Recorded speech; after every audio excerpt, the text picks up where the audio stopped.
laawol kisal ko laawol peewal e ɓantal. Bismillahi rahmani rahim. Alhamdulillahi alladhi hadana lil islam. Inna alhamdulillah nahmaduhu wa nasta'inuhu wa nastaghfiruh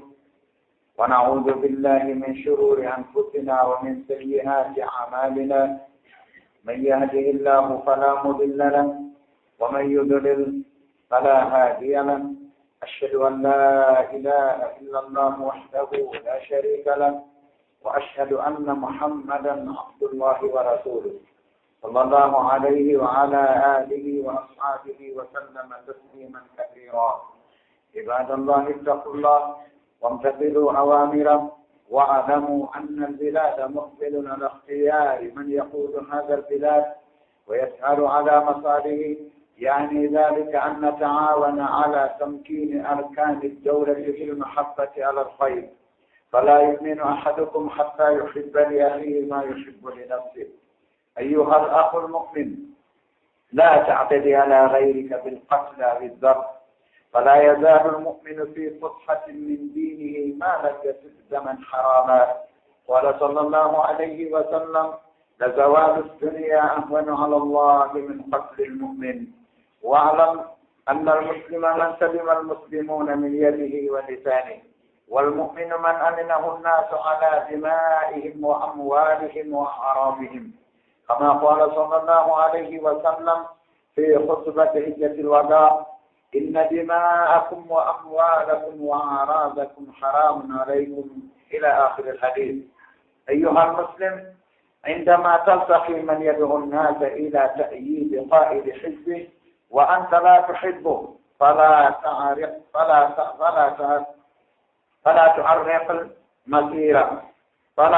المسيرة ولا تعتدي عليه، لأننا اتفقنا على أن يختار كل واحد منا حزبه. والله سبحانه وتعالى يقول: وإن هذه أمتكم أمة واحدة وأنا ربكم فاتقون. فتقطعوا أمرهم بينهم زبرا، كل حزب بما لديهم فرحون. ولا تسبوا مرشحه فيسب مرشحك، لقوله تعالى: ولا تسبوا الذين يدعون من دون الله فيسبوا الله عدوا بغير علم. كذلك زينا لكل أمة عملهم ثم إلى ربهم مرجعهم فينبئهم بما كانوا يعملون. فإن ذلك يكون سببا في إثار نار الفتن، وتكون أنت سبب إيقادها، والفتنة نائمة لعن الله من يوقظها. واعلم أن الطرق والعمدة الكهربائية ملك لغنية، فلا تفسدها بوضع النار عليها، الله لا يحب المعتدين. وإياك ثم إياك أن تنهب أموال الناس، فإن ذلك حرام عليك، والتزم الصدق في أقوالك وأفعالك. فالمسلم لا يكذب لأنه يعلم أن الصدق يهدي إلى البر، والبر يهدي إلى الجنة، والكذب يهدي إلى الفجور، والفجور يهدي إلى النار. والمسلم يتبع على الخلال كلها ما عدا الكذب والخيانة. إننا يدورن بتني جميرا سبحانه وتعالى ودو هم يجد دائما وأبدا. ونواني ko kanko tu woni neminowo, ko kanko tun hana yettede. Wono woni ko kanko tun woni tagowo, ko kanko tun kadi hana rewe. Irritani den mo kadi wondema ko kanko tun woni rewete e goonga. O maraka fidaɗo e reweteɗo, naka kammu wonaka ley. Deɗitinen kadi wonde nelaɗon sallallahu alayhi wa sallam ko jiyaɗo Allah, bimana ko rewoɓe wona reweteɓe, ko ɓe nelaɓe Allah wona ɓe nelɓe hoore maɓɓe ko ɓe addi kon ko hana ɗum jabirinde ala rasu walay. Toriɗen Allah tabaraka wa taala ba ko kanko ni toroteɗon yo juuɗo o hisina e dow oɗo nelaɗo, kamɓe ɓe nguura maɓɓe wondiɓe maɓɓe hisina ɓe kisiye duumiɗo ha ñamde Allah worroni leydi ɗina ɓe wonɓe ka hoore leydi. Jiyaaɓe Allah tedduɓe, hule Allah tabaraka wa taala, wa khayru zadi lil abdi ila Allah ittaqwa. ko ɓuri moƴƴude e jooɓa wonande jeyaaɗo Allah fewde ka Allah ko kulol Allah jogite yamirooje makko ɗen ɗe foppet waɗi alaa e yamirooje Allah ɗen si wonaa tawa hara ko moƴƴere woɗɗitoɗon haɗooreeji makko ɗin alaa e haɗooreeji makko ɗin si wonaa taway ko bone sellike anndon wonde leydi ndin hannde ndi leydi meeɗen ɗo ndi fewtitani e dow suɓagol on mono ɗowa ardo ikko yeeso ndiɗo leydi o henkinano e dow moƴƴere ndiɗo leydi faandiɗen ɗo maɗum hara yewtuɗo hutuba on ko faandiɗo ko nde wallondirten e dow newingol tugaaɗe dawla on woni laamateeri ndin tawa ɗum ko sabu gigol ngol e dow moƴƴere nden ɗum anndi nelaaɗo no maaki salawatullahi wa salamu alayh hay gooto mooɗon gomɗinta haa o yiɗana mo siɗɗo makko julɗo on ko yiɗani hoore makko ko irooɓe hadiise ɓe wi hada nafiyul iman il kamil laysa nafiyul iman al mutlaq si tawino ko nafiyul iman il mutlaq arane limayni julɗo kono nelaaɗo ma kaaki ɗo haray alda e imanu fin ko ɓe maana alaa imanu timmuɗo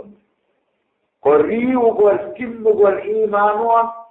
wonaa riiwugol imanu ngo foffetti makko ko ɓe maana haray o jogaaki imanu timmuɗo wani noon o yiɗanaari mo siɗɗo makko on ko yiɗani hoore makko waandi no jeeya ko woɗɗintinta yiite ngel naada aljanna on tiiji tati hadiise belluɗo wonno ko fari hay wondema si hawrii mayde nden nde hino ara tawa an tu'mina billah ɓe mayde nde ngel no ara tawe ɗimmunɗo sifa ɗimmoon wa an tu'mina bil yawmil akhir sifa tammoon nde mayde nden no ara tawe an tatti ila nnasi ma tuhibbu an yutta ileyk nde addanta yimɓe ɓen koyɗuɗaa yo addane kon waya waarona an tummiiji coɗa ko honndu yiɗuɗaa yo addane haray mosiɗɗo gonɗinɗo wota jaggito e dow mumtanakati gayri wota jaggito e dow ɗimmo ma on sabu war gongol ma fiigol mo ma yennugol waɗi noon ɓe immi seerata neɗɗo gumɗinɗo himo e yaadeende ka diina makko ɗo nde o hibbaali ƴiiƴam harman ɗon mo hibbugol nelaaɗo allahu o maaki wallahi ko yiwgol aduna ngo foppeti makko leɗɗe cuuɗi mummonteeji kala ko woodi ka woni leydi ko iwgol ɗum ɗon ko ɗum ɓuri newaade bone ko allah tabaraka wa taala eɗi wargol wokki goɗɗinɗo gooto kala mo yi ɗon no himmiri wargol neɗɗo gomɗinɗo ko holle haray malkito gonno ka jiiba makko ko ɗum waɗi haray hannde wuure ka hulɓini tawgol wari hoore ɗum janɗa waru hoore tawi ɗum janɗa tawi ɗum ɗo si neɗɗo miijitiki o tawi wargol goɗɗo koko ɓuri mawnude e mawnude bakkatu ka joomiraawo subahanahu wa taala qatlun nafs mosiɗɗo julɗo fembi to annda anndi ko woni julɗo on wonaa aroowo tun jooɗo juula ka juulirde wonaa hooroowo hajja tun itta sakka ko on mo tawata julɓe ɓen no hiti immorde junngo makko ngon o fiyataaɓe o wujjataaɓe o tooñataaɓe e ɗenngal makko ngal hiɓe hiti o yennataaɓe o bonnataa innde maɓɓe o jaggitirtaa ɗenngal makko ngal e diiji maɓɓe ɗi masalama men te mbiyan dimuuji maɓɓe ɗi waɗi noon nelaaɗo allahu maaki sallllahu alayhi wa sallam tawa kadi ko woni gomɗin ɗon fon ko on mo tawata yimɓe ɓen hino hoori e makko wondema e tooñiiƴe maɓɓe ɗe si tawiiɗi maana ara yimɓe ɓen ɓe hunaa bone makko ina barmingol ɓe wonaa wargol ko wana noon hara kadi yimɓe ɓen no hooli immorde e bone makko e dow ɗiiƴe maɓɓe o yiyataaɓe o barmina ɗo yippataa ɗiiƴe maɓɓe ɗe ko wana noon aray awa dambeeji maɓɓe ɗi kadi ara o memaaɗi kadi nelaaɗo Allah maaki ko hajji maɓɓe wayni tono hannde natiije monɗen e jawle monɗen e dambeeji monɗi ɗum ko harmu ɗum e dow mooɗon waɗi ko jakkitugo leydi wano harmiri nde ñalaande mooɗon hannde e ndu lewru mooɗon e ndi leydi mooɗon ko a yo musidɗo julɗo sara nde fottata e musidɗo ma julɗo aga koye mo nodda yimɓe ɓe faade e sendingol hoorejo parti mo wonani on tawa an noon a yiɗa on ɗon fala to arqil masira nanen faltuno ka kalima on fala to arqil masirahu wota baaru laawol makko ngol wota baaru yahirde makko ne ka woni rewde o yaha ɗon wota tappon kadi joni jokkuyaa iɗayiwano ɓorni dolo kum parti mum a ɗorni dolo kum parti ma hay si tawi ɓornagol dole komo fottono har on hannde muraɗ ɗin on anndi ɗo ɓaydi neɗɗo fof neɗɗo kono muraɗ ɗin ari o annda wonto gandal makko ngal hadde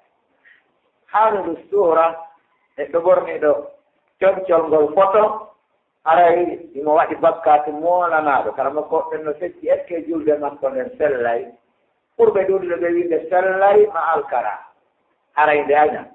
woɓɓe ɓe wiinde sella waɗi noon suura photo ko mazannatu shirki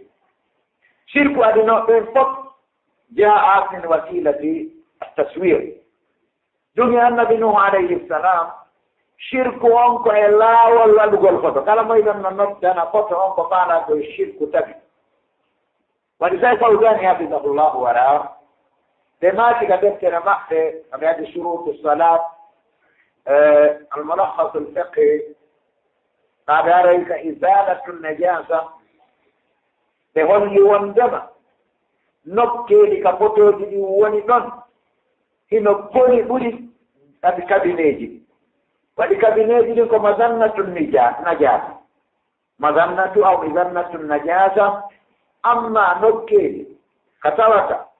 الصور معلقة ومذنة الشرك لأن الشرك الأمم الماضية جاء من قبل التسوية فهو يرى أن اللجنة من دون واحد نويل يقول أين أجهل الناس ننط النوت يجيبون كل ناحية الذي لا يستند على شيء من النصوص ولا من الأصول من جهل الوصول فقد حرم الوصول إلى الحق نحن عندنا سليج انتهوا قم نتوارى ولا ما يستيق الفاتحة قوم وما دام مواي كيرتين ده مواي وول ده لولا تايم بدينكو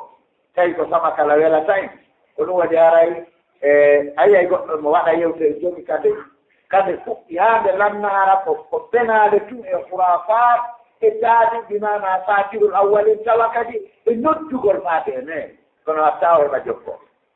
kono waɗi ara yawmal qiyama dowli ɓuyta fellitiroy o anndi o kalima ɗa o aya wonɗo e surat saba mo gasa aw ma cortewol corteji alquran kaɓe a yewta ɗon lawla antum lakunna muminin te jokkuɗa ɗo goɗɗo kay noon laana kan ɗo o wi o wallete lum sikkuɗa kan laana ka o noddima ɗon ka lumboyay arna noon tawɗa jakan ɗon lumbata wallahi a taway ɗum no yurmi waɗi noon o diwiɓe ɗo ɓe aaɗa sawti o ɓe mirɗi famin wonde wiiɗo shirkuno lagine woyo adduka sanamuuro waɗa fagal haada min aynil jahal waɗi noon ko sanamu ɓuri fanɗude ko sirkirante allah a konta e capanɗe towde maare bal temeɗɗe e allah sirkirante ta sanamu tawa madama walagine anta jahil ina faala ɗum hollude yimɓe ɓen assuhra lollugol ina ɗum wonto sirku ɓuri kamen ɗo kayata e galle ta ko ngaari mbaɗi aynina galle ɗen ɓe yormi kono anndima sa annda ina duwanno deƴƴite waɗi noon ɓe inni kalamul jahil la yazidu l ummata illa wabala sukutu l alimi aidan hada dararun ala l umma si annduɗo deƴƴi ko lorra e hoore mofte ɗen si jahili wowli ko nambara e hoore mofte ɗen ko ɗum waɗi aray iden ɗowtidi ko hurɓini moƴƴiɓɓe e wondema wota sakko laawol makko ngol kadi yow noddana feddemande tawa ara en famodiri ka dolo koye koye pottoɗa ka joni noon wota a jaggito e dow makko waɗi noon en fof ɗen fotti wonde mo kala e suba mo faarana o i pullolo wotani ɗo hoore seeɗo wona adara yetnamo wiya ka naaɓe an jigawa ba won naaɓe ɓay ɓettoɗa yimɓe ɓe simani ka wotani pullo tamani ka ɓe wi pami ka jon ko naaɓe wi faalaɗo momo komo faala oyo wotan mo jogii hurriya hayye goto heddata komo moodi ko be wotana leñol magol wani noon si yawdi leñol ngol fof e mokoyi kaaje ɗen e mayɓe ɓen e wurɓe ɓen e kaakidinɓe wotirani goɗɗo si Allah hoddirayo o laama o laamata si haqqillema ta woni e woote tum wonnano gaɗa ɓa wone fiide parti ma waɗi Allah e kanko jeyi laama mo hokkamo o faala mo hokkamo o muuyde allahumma malika almulki tu'ti almulka man tasha wa tanzi'u almulka mimman tasha wa tu'izzu man tasha wa tudillu man tasha biyadika alkhayru innaka ala kulli shay'in qadir wata to de hayru bima bane waya waɗi oɗo aya portuɗo maala wata eto nde woote no lannaɗo tawa luttira mettere diino jillugol e worɓe ihtilafu rijali binnisa wa hatta fi salati haram mutlaqat hawga ittifaqu ulama la yashaddu ahadun fi dhalik ayata goto no seni wino jillugol e worɓe rewɓe hay ka wanga gorɓe indi worɓe ɗen koye woni nan hikko e suuduɗo nan rewɓe ɓe hikko ñaam ko ɗum woni ka saria hayte hande moya fiilodire e ɗuma ko ɗum wonno ko haani ko hande aɗo tahiru juulugolaɓe sa yehi ka baba on rewɓe ɓen ɗa ɗo na woto a tawtiɓe ɗon on juuli ko bakka tumarɗa na wino rewɓe portiɓe ha wayi wat be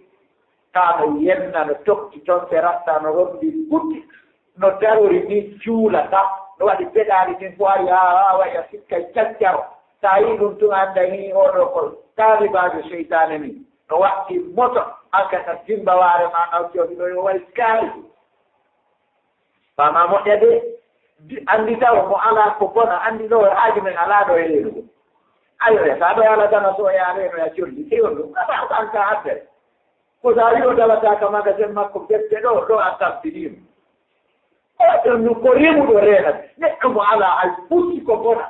sa jokki on wallahi a perdini hoore ma jirroniɗole woɓɓe no harmi yarugol feere no harmi yari ndaarugol rewɓe jananɓe ɓen no harmi mawrugol kalimatul badiya fonduɗi boɗɗi yenna asabbu washattu yen e wonugol fenaade yoni waɗay ara ko fenaade fof so wawa watane illa de ndaara hayde a waɗay campagne no ara diina ma kan no hesita howi diina maka e wiyata campagne waɗe de kono wona ya ƴettu campagne ma diina ma kan waɗira campagne ara gaynaade tawi waɗi gayoto janngoyama wiyama na campagne landeteɗa ko diina man rabbuka ɗum ko tawhid man nabiyuka ɗum ko sunna ma diinuka ko ɗum woni gurdam maɗa no naara janngol ɗeɗi ɗo wano golɗeɗon ɗo jannga e jaborɗi gaburu ma ɗum e onno jaborɗi landal gaburu ndeɗa perta e mayde wara a waynodira kala ko hunja lutti ko piɓuɗa ndeɗa waynodira e mayde kala ko hunjinoɗa rewe lutti ko piɓunoɗa kon araye jamra subhanahu wa ta'ala no wiya ɗe ɗo mofte mofte mofte goote ko mofte goote ko ɗum woni joomi mon huleela jamra subhanahu wa ta'ala wi yimɓe ɓen tati siyaake maɓɓe on hakkunde maɓɓe waɗi pecce pecce eyi wedde kala no wertori koni gam ayi ɗoy ɗo fiimowo ɗo ko kontimo ko ɓaawa ko ɗum ɗo tan ɗo amowo kadi ko kontigo mon ko ɓaawa ko no se anndimo kala ko jokki sikka a saada on ko ɗo woni ina ɗum muuɗaynoɗo duro yara feere sikkatan alfawse walfalahu walsaadatu fi timuɗi minen ham hono yaroɓe no sikka malal ko ɗo woni wujjoɓe no sikka kaka wujjugol yaani malore ɓe woni jinoɓe ɓen ɓen ɓe horkesiɓe kudoɓe e heɗotoɓe ko kudete ko fof no sikkude malal ko heɗagol musique kullu hisbin bima ladayhim farihun ono yeyi ɗo mo kepiiɗo nen mbiɗo pelette no jala mo waari ƴiyamo rasta ɗo mo fanta ɗo bootiwer hino jala mo hijab kullu hisbin bima ladayhim farihun sobra subhanahu wa taala wi wota ɓeyni kadi wota yenno hoorejo parti o yaw naanu so a yenni hoorejo parti ma wala tasubbu murabbihahu fayasubba murabbihaka ka yennuɗaa hoorejo parti goɗɗo wo ara ka o yenna joni kan ko kadi on ɗum hoorejo parti ma o ara teddinaani ceerno ma bano Allah wiiri noon wota o yennu ɓemɓe ɓe a rewata koyna Allah sakko ɓe yenna Allah ka jaggitugol e ka ngaygu ko alda e ganda waɗi jaahili alaa ko gal sano addi wata yan jaahi no waawi yennude Allah Allah wi ko wanno ni min cuɗirani kala mofte golle maɓɓe ɗen hono ko resdi ka joomi maɓɓe woni ko ɓe noota summa ila rabbihim marja kaka joomi maɓɓe woni gootiɗen fa yunabbiruhum bima kanu yamalun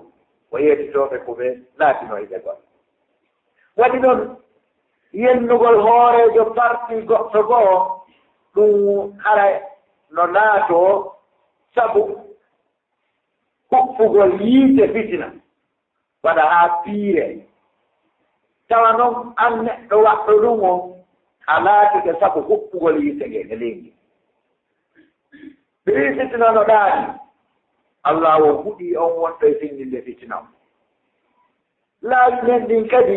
ɗii ko moƴƴinaade fotoode kuuranɗen kadi wal aamidatul kahrabaiya fotoode kuuranɗen ɗeenaa kanje fempi hoore maɓɓe ɗe ko jawdi ma hennduni kadi ɗe ko jawdi itta sooda yoɓaa woɓɓe jati gayɗe nden te fempa ɗii ko rondano en ɓoggi kuuran ndin ine wullude ƴona mari ɗinkum gootum ko yitere wotere laɗɗo a waɗi fulɗo a wiya Allah hokkere tiiɗo ɗo reeni no jogonɗen kuura kuuran min on no wawi o hajji sa hajji ka lutti ko ara sa juuli fanaande lutti jannga noon no yurmi sa yawa ley koye ono togo en tawa fayde ɓe fota kindiya sa kuuran ko fota ene yiye kuuran anndi no woni eɗen mari kuuran mo kala hunjorino ñalaade kuuran mum ɗen wona hunjori faati jooni noon a ɓeydi wallude en a liɓani en photoje kadi beru rondaniiɗe en tuuro maayi ɗo reenno jogoɓe laawi guduronaani an ka ndeɗa ɓetta tuɗe pine sunna ka hoore laawi kala ka sunnunaa ɗon ɗo fof wojja ndiyam tan saaƴa e tun jaso oto wal armal wooɗo waɗa ɗon gayka tawa ɓe watta taaraade ɗo a lorri tagoore nde ko hayru nnaasi anfa'uhum linnaas haraye ɗum ɗo fof ko milkulle hinne ko gine jeyi ɗum fala tufsiduha wota bonni ɗum ɗo mi waɗi innaari huɓɓugol yiite hoore ɗum ɗo jomirawo subahana wa taala wita townoɓe himo ɗiɗi ta alqouran haɗi umbi haade alayat min haɗima min haɗima kadi e jattugol enen nde mari probléme si en seytini koyen bon maade koyoɓe bon pusugol otoje yimɓe sunnugol taraw ka fineeji peragol kaaje hoore cuuɗi yimɓe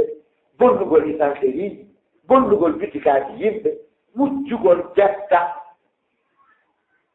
wota jattu jawle yimɓe ɓen ɗum no harmi an kadi wondu e goongugol tabituduɗo e goonga ka konnguɗi maaɗa e ka golleji ma julɗo o fenata waɗi mo anndi fenaane nde no arde himo anndi goonga on ko fewnata ko faati e ɗiggere nde ko wiyete e ɗiggere nden kadi ko fewnata ko faati e aljanna o fenaane nden ko naɓata ko faati e gonki kin ko naɓata ko faati ka yiite haray neɗɗo julɗo on emo muula e dow geɗe ɗen fof no waawi wonde mettuɗo ɓii mo waawi wonde ñaaɗuɗo mo waawi wonde reere ɗuɗo mo waawi wonde wujjuɗo kono geɗe ɗiɗi no to alkadibu wa adal kadibi yawri en waɗi ada on har ma inne ma adal kadiba ɓen waɗi ada on ɗum yaani on nene si ada e waɗimo e fiir tabalaya ma adal kadibi wal khiyana ɗon ara ada on a waɗimo har ma wiya ma adal kadiba wal khiyanata ɗon ara waɗi ada on ko hina on ɗum senaane nden e jawfata neɗɗo muulaaka e ɗum ɗum ɗon ko sabu makko ko kanko fakkito kala neɗɗo mo yiɗaano fena o muulanoo kay ɗum ɗon o fakkiti kala mo neɗɗo mo yiɗaano jamfo o muulaaka e ɗum ɗon anndu o fakkiti ɗum ɗon ɗon noon tinnoɗen neɗɗo julɗo mo haani tawde taw ino jeeya ko ɓuri hulande tawa hara ko diina makko kam kala ko tawi bonnanaymo diina makko kam haysi ko telen ka mawɓe makko o dan naafino goɗɗum ngoo ɓadon anndi buyte ɗiino ɗo inchallah aqulu qawli hada wa astaghfirullah al-azim li wa lakum fastaghfiruhu innahu huwa al-ghafuru rahim. alhamdulillahi alladhi ja'alana muslimin ashhadu an la ilaha illa allah wahdahu la sharika lahu wa ashhadu anna muhammadan abduhu wa rasuluhu sallallahu alayhi wa ala alihi wa sahbihi wa sallama tasliman kathira. ibadallah إنما نحن فيه اليوم علينا أن نلتزم بالصدق ونبتعد عن معصية الله تعالى، لأن الله يعاقب على المعصية في الدنيا قبل الآخرة، ومن عقوبته جل وعلا للمجتمع الذي يفشو فيه الكذب والقيل والقال والظلم أن يسلط الله عليه الأشرار والظالمين فيحكم بينهم الشيطان أو فيحكم فيهم الشيطان، وأن غالبية الناس يصدق لكل منافق كذاب غدار ويخدع بكل متكلم ثرثار. فإياك ثم إياك أن تركن إلى الكذابين والظالمين ولا تركنوا إلى الذين ظلموا فتمسكم النار وما لكم من دون الله من أولياء ثم لا تنصرون. إن أشد الناس إجراما الكذاب الذي حرق دينه وتبع الظالمين في أهوائهم وعاد المسلمين في آرائهم، ثم لا يخجل أن يلبس لباس المتقين ويعمل أعمال الفاسقين. إذا تولى الزعامة كان كمن قال فيهم تعالى: ومن الناس من يعجبك قوله في الحياة الدنيا ويشهد الله على ما في قلبه وهو ألد الختام. وإذا تولى سعى في الأرض ليفسد فيها ويهلك الحرث والنسل والله لا يحب الفساد. وإذا قيل له اتق الله أخذته العزة بالإثم فحسبه جهنم ولبئس المهاد. أيها المؤمنون بالله، لا يستقيم الحكم في بلادنا أبدا إلا بثلاث: تشجيع الأخيار من العاملين، ومعاقبة الأشرار منهم، والسهر على مصالح المواطنين. ولا تصعد البلاد أيضا إلا بثلاث: حاكم عادل، عالم نافع، عامل مخلص. فالحاكم الصادق هو الذي يدخل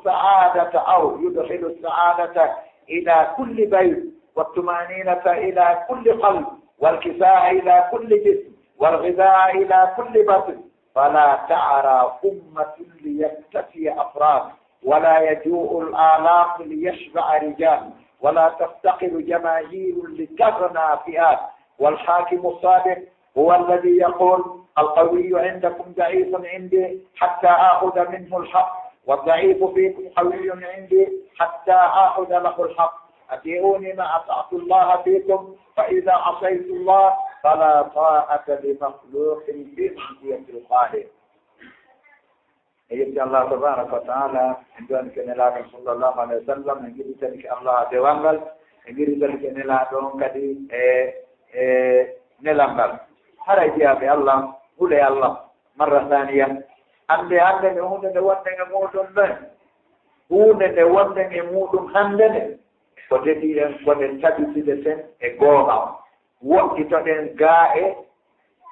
يدخل الله حتوده أي كل شخص الناس.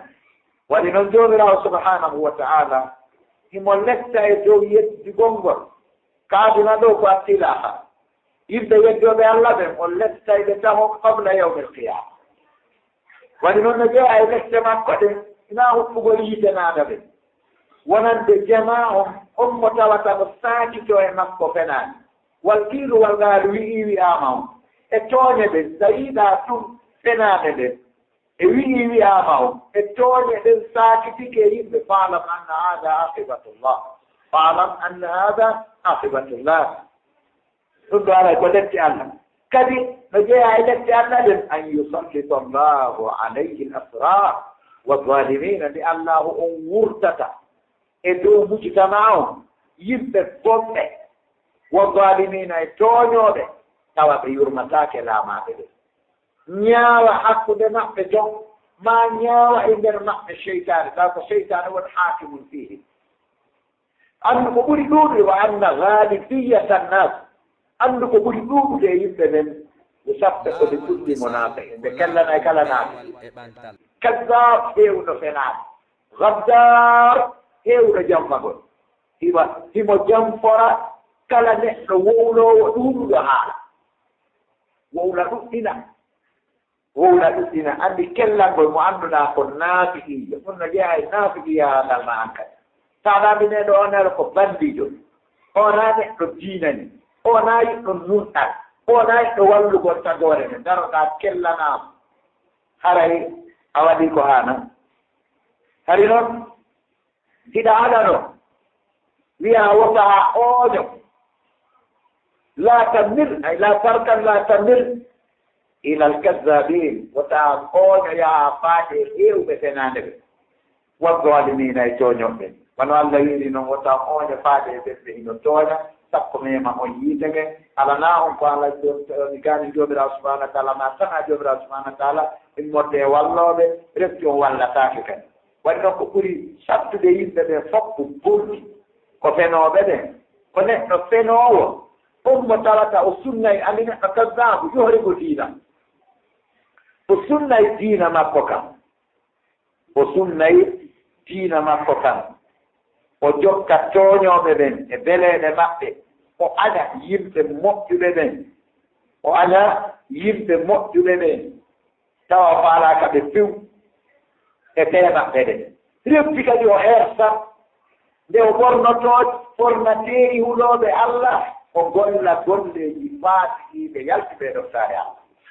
kadi mi sifa o ɗo woni hoorejo parti haray waawi wono ɓenɓe Allah o wi'e mum no yoga yimɓe ɓen on mono hawde konngol mum ka aduna ɗo hara haymo senni Allah konko woni ka ɓernde makko himo wowlana yimɓe ɓen goɗɗum konngol makko ngol ta no wela yimɓe ɓen yo jebono awla kono wa yashhidu llah kanko tigi mo seedini Allah ala ma fi qalbi o waɗandul hisab ko heewɗo wende si o huccitii ka leydi a taway ko fii o bonnoto hino gonnereeji makko no jeeya mo honɗum sunnugol remoruuji ɗi e warugol ɓikkoye mummum tami memoraaɗi ɗi allahu omo yiɗaa bonnere watte wene wallahu la yuhibbu lfasad nokku wonne wonno allah la yuhibbu lmufsidin wata bonnere e bonnooɓe ɓen allah yiɗaa inne ɓen o yiɗaa sifa o few neɗɗo bonnoowo allah yiɗaa waɗi ɗon ko oɗo kadi si wiyanaama mo moodi o hulu allah andi enen ɗum no metta jooni hay neɗɗo janngoowo ɗo jooni arimo ittaqillah wita kirani hulata allah a ɓurne laaɗo jortewol yele fuɗɗoraama ya ayyuhannabiyu ttaqillah a ɓurne laaɗo nelaaɗo wiyama yo hulu allah aɓe jaali nelaaɗo ƴettamo ɗon mawnin o igga ɗo wonaa teddugal ko mawnintinaade nannga mo mawnintinaare o pompo o heɓa koyta tarafo wadda affuf wadda tabbur o pompo o ƴuufa o toowa sabu bakkaati ko jogii ko ɗon noon haray yoni oɗo jahannama waɗa ɓe salli haata jahannama bonii laɓɗudi nawudu billahi min jahannama kono yo gomɗinɓe Allah annde ñaawoore nden yiiɓataa feewa mum ka leydi men ɗo ɗi wonaa sabu piiji tati googoon suusingol yimɓe suɓotooɓe ɓen ma suɓaaɓe ɓen immorde gollooɓe tawi ɓe suusi yimɓe ɓen kadi suusinaɓe goo e lettugol yalkina bonɓe ɓen immorde maɓɓe e henkinagol daro fi moƴƴereeji yimɓe hoɗuɓe ɓen tawa naayo wonu annoɓe wiiri noon hino fof koyo ɗiɗo an tun jaɗa fof koye yooru ka mum an kama hecciɗa fof ka mum niɗɗita an kama ndayta ɗum ɗum moƴƴaade are ɓe holli wondema wo leydi ndin kadi malataake si wonaa piiji tati go'o goo ñaawoowo nodduɗo e ganndo laaɓuɗo reedu ko wiyeteeno almunsir wannasir ko alladi la yaqbalu illa alhaqa wa la yu'ti illa alhaq o jonnata sina goonga o jaɓata kadi sina goonga radiya man radi wa gadiba man gadi ɗiɗo wiiɗen ñaawowo nunɗuɗo ganndo laaɓuɗo reedu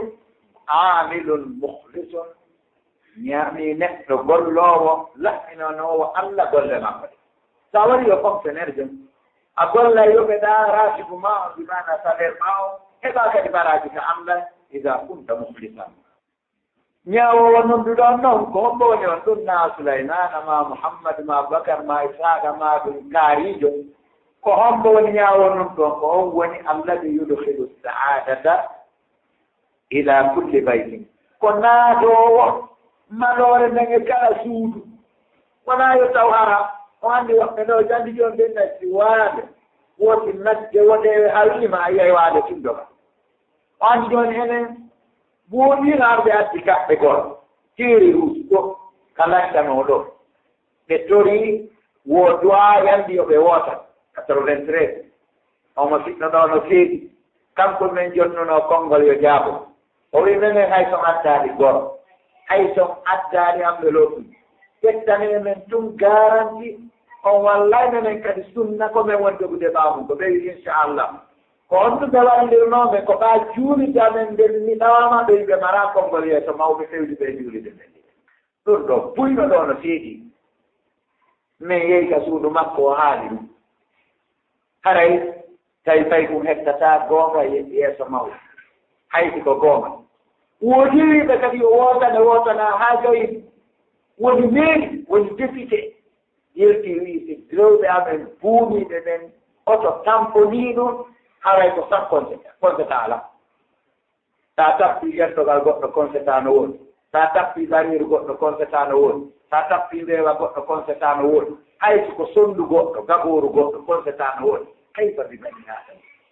haa jooni ko kamɓe yehi acci ɗo sunna kamɓe yehi acci ɗo jilbaabu no jini non o anndi jooni wiiɗo walla en wo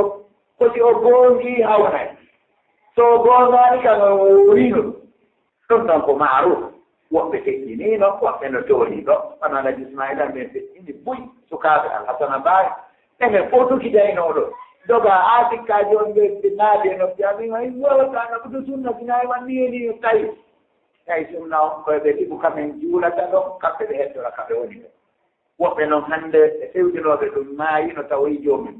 acci e sunna no ɗo no oya wiiri noon faga taturrude babatum ida waqat ala qarni tawri chey ko honɗum jooɗi lorrata ala du kalal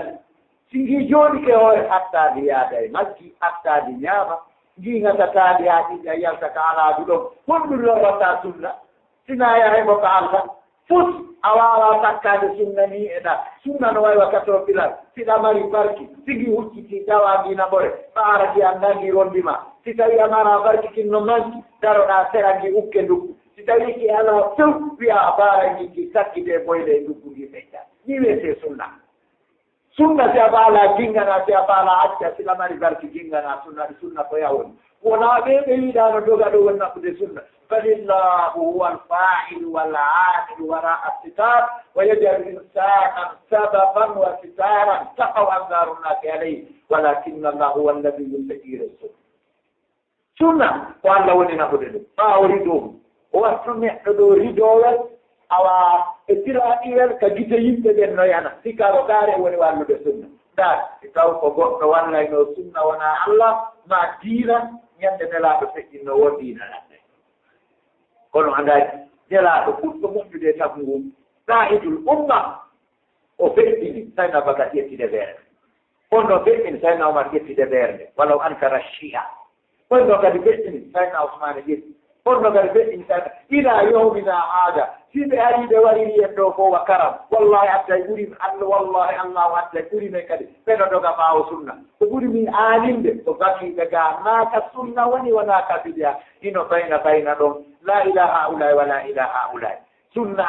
naftorta ɗum bidia naftorta ɗum Allah tan ɗo neɗɗo waati ka wonna a wawa ta barke wallahi neɗɗo ginganowo bidia nen ɗo naati sunna wona sa woni no taaɓe ka sunna ka bidia sa naati kadi sunna imminantaɓe a joomi fattane gilla kono waɗi haray mo siɓɓe tedduɓe jooni wiino walla en wo ɓe ndaare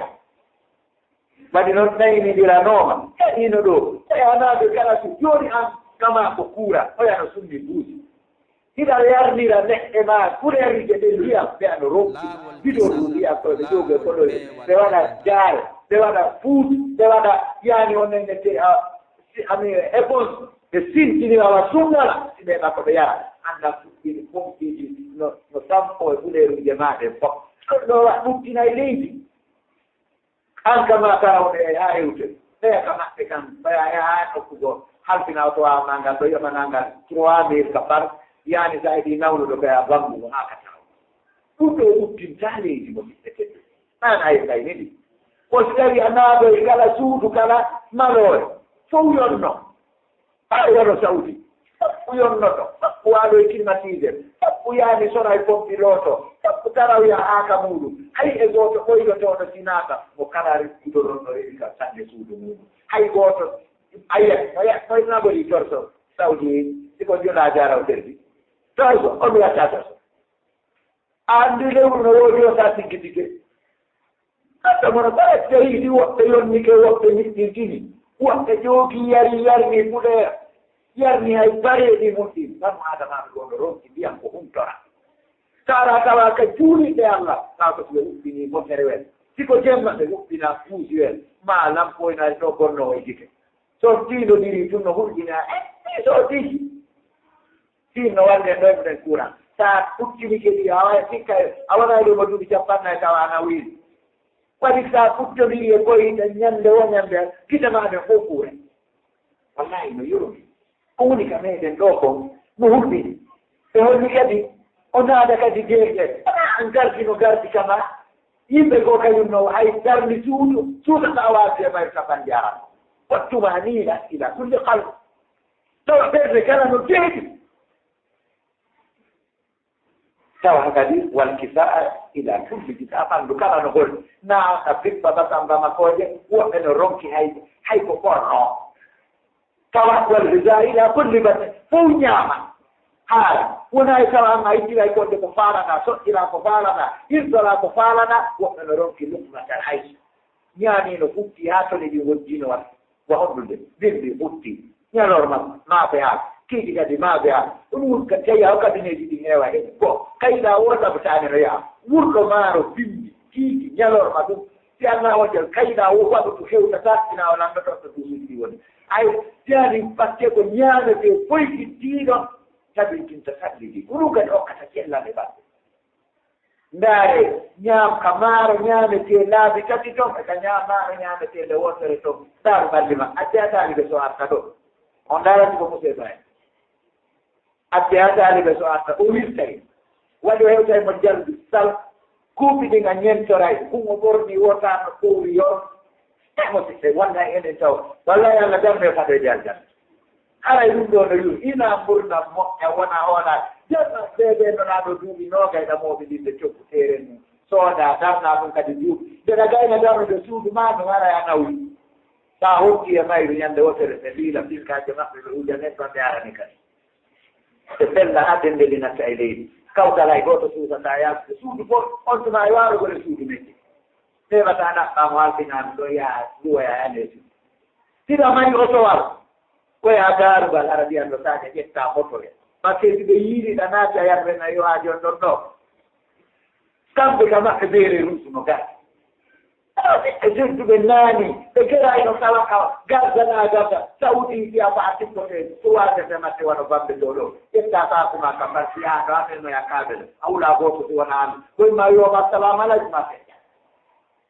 enen si hawri dancine cumca siya tikkiɓe ɗo e suwadete matte a ƴetti sakuma ɗo a wiɗa yaa ɗo koosama ɗum lambandi ɗum ɓaya watti yo acca kasange rewɓe ma mi wondiri Allah ɗo haray hinayo kadi ɓe holli wondema kadi wona ɓala taara ummatu fi yahtasi afrad tawa million afan million ji yimɓe no hoyi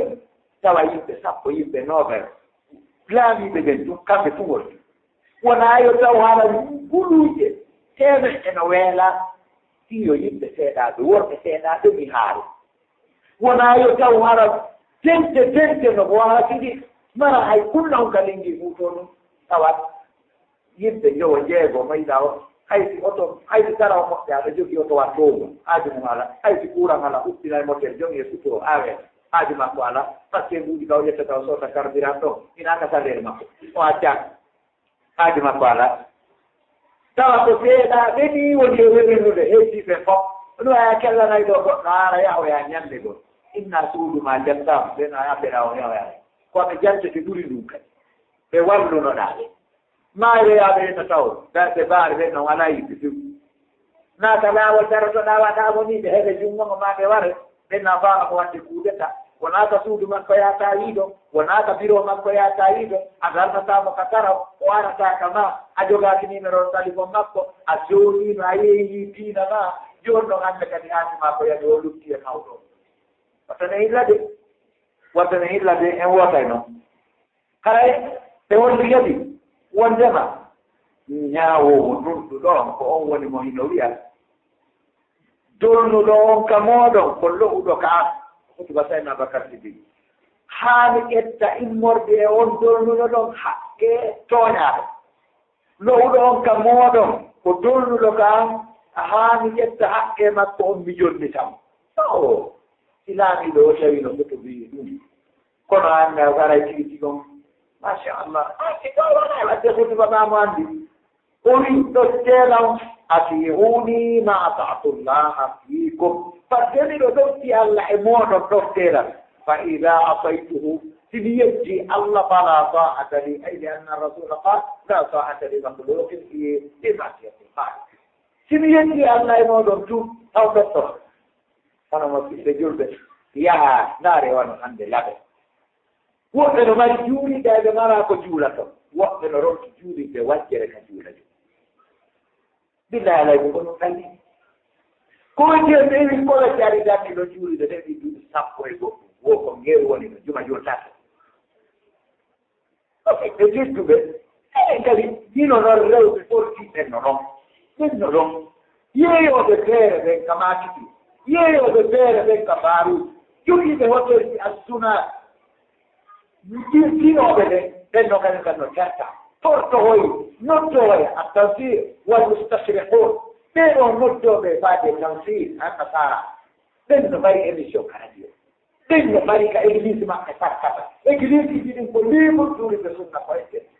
ko yurmi ala to mune ala feƴƴi woni wonno laɓe sunniyankejo mara juuriɓe laɓe ɓe tan aɗay sumin abnayi haadiye bila ɓe ɓedduɓe tigi tigi o eye fof derriére ɓen wullowo kadi noyi hayso addoɓe looji ɓe kala wiiɗo walla e taw beyen jooni par ce que enen ɗo ɓayde ɓuy e meɗen ɗo ha jonnadiro wata diri ko honɗum dogalɗen ko diina men kam ina diina automatique sunna ɓe tawri ɓettoɗa joni maako wiyama leydi ɗin kono waɗu kala ko maɗa joni remɓe gortiɓen terte yaroɓe ɓeere men terte amon men terte ɓe juurataɓe terte catholique o iwa ka i ara ka leydi men ɗo terte اللهم اعز الاسلام والمسلمين واذل الشرك والمشركين اللهم دمر الكفرة واليهود ومن شيعهم اللهم الف بين قلوب عبادك المؤمنين اللهم اصلح ذات بينهم اللهم اجمع كلمتهم على الحق يا رب العالمين اللهم اصلح شباب المسلمين اللهم اصلح شباب المسلمين اللهم اهد نساء المسلمين اللهم ردهم إليك ردا جميلا اللهم رب أولادنا وأولاد المسلمين اللهم رب أولادنا وأولاد المسلمين اللهم أصلح تربيتهم اللهم ارفع لنا راية التوحيد والسنة اللهم إنا نسألك رضاك والجنة ونعوذ بك اللهم من سخطك ومن النار اللهم لا تحرمنا خير ما عندك بسوء ما عندنا اللهم اجعل أول يومنا هذا صلاحا وأوسطه نجاحا وآخره فلاحا وصل اللهم على نبينا محمد وعلى آله وصحبه وسلم وآخر دعوانا أن الحمد لله رب العالمين أقم الصلاة